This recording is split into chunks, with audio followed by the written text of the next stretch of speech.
18 part में आपने देखा कि विक्रम तारा को गेस्ट रूम में ले आता है। अब आगे विक्रम तारा को रूम में लाकर बेड पर लिटा देता है। वो देखता है कि तारा की हालत काफी खराब है। उसे चोट भी काफी आई है और ब्लड भी निकल रहा है। तारा के कपड़े तो पहले ही खराब हो चुके थे। जब ही विक्रम सोचता है कि इस लड़की के कपड़े चेंज करने होंगे, जब ही वो तारा के कपड़े चेंज करने के लिए आगे बढ़ता है और कुछ सोचकर उसके कदम रुक जाते हैं। वो सोचता है कि वो ये खुद कैसे करेगा। इस काम के लिए तो उसको दादी माँ को बुलाना ही पड़ेगा।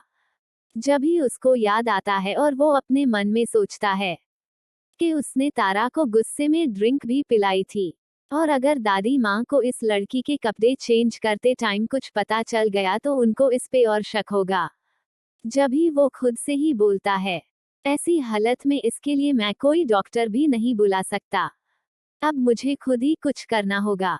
ये सब बातें सोचकर वो अपने रूम में जाता है और वहां से अपनी एक शर्ट ले आता है और तारा के रूम में आकर रूम को अंदर से लॉक कर देता है। फिर विक्रम उस रूम की सारी लाइट्स ऑफ कर देता है और तारा के पास आ जाता है।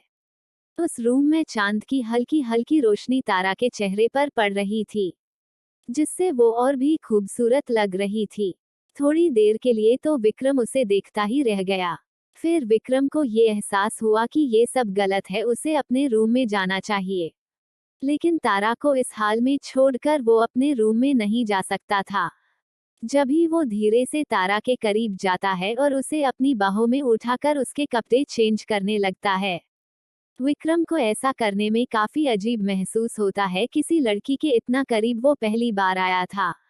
जब तारा विक्रम के इतनी पास होती है तो विक्रम के मन में तारा को लेकर अजीब अजीब ख्याल आने लगते हैं और विक्रम की हार्ट बीट फास्ट हो जाती है।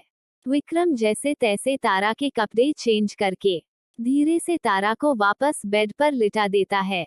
ये खुद विक्रम को भी नहीं पता होता कि उसके साथ ऐसा हुआ तो हुआ क्यों। तारा के गोरे रंग पर वो व्हाइट शर्ट भी फीकी लग रही थी।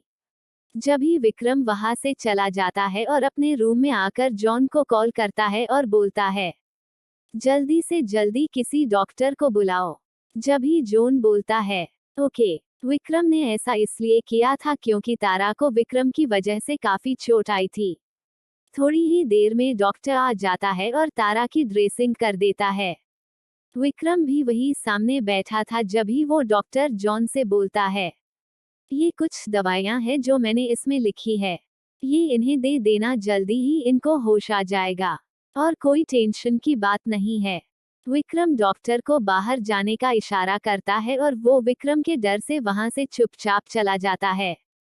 जब ही विक्रम जॉन को बोलता है, ये दवाइयाँ मंगवाओ, पता करो वो लड़की कौन है और कहाँ है जो इसके साथ यहाँ आई थी, और वो लोग कौन है जिन्होंने इस पर हमला किया। ये सुनकर जॉन अपना सर हाँ में हिलाता है और जॉन चुपचाप वहां से बिना कुछ बोले चला जाता है। ये बोलकर विक्रम अपने रूम में चला जाता है और तारा के बारे में सोचने लगता है, क्योंकि जाने अनजाने में उसने तारा के साथ अच्छा नहीं किया था। ये सब सोचते सोचते विक्रम को पता ही नहीं चलता वो कब सो जाता है। सुबह के 9 बज रहे होते हैं और वहां दूसरी तरफ तारा की आंख खुलती है तो वो अपने आप को एक अनजान जगह में पाकर काफी घबरा जाती है और इस रूम से बाहर निकलने की कोशिश करने लगती है। उसे तो बस यहाँ से किसी तरह निकलना था। वो खुद पर बिल्कुल ध्यान नहीं देती कि इस वक्त उसने सिर्फ एक शर्ट ही पहनी है।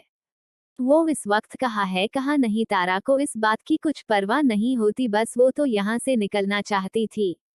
उसको ये लगता है कि कहीं फिर से उसे उन दोनों ने तो नहीं पकड़ लिया। तारा को अब भी चक्कर आ रहे थे, कुछ ड्रिंक की वजह से और कुछ डॉक्टर ने उसे इंजेक्शन दिया था उसकी वजह से भी। तारा रूम से बाहर आकर कुछ दूर तक चलती है और फिर अचानक गिरने वाली होती है, लेकिन कोई उसे पकड़ लेता है और गिरने से बचा लेता है। जिसने तारा को पकड़ा था वो और कोई नहीं, विक्रम ही था। जब ही तारा वही बेहोश हो जाती है और विक्रम उसको उसके रूम में ले जाता है। तारा को जैसे ही थोड़ा बहुत होश आता है तो वो विक्रम को अपने सामने देखकर डर जाती है और उसको धक्का देकर उसे खुद से दूर कर देती है और बोलती है,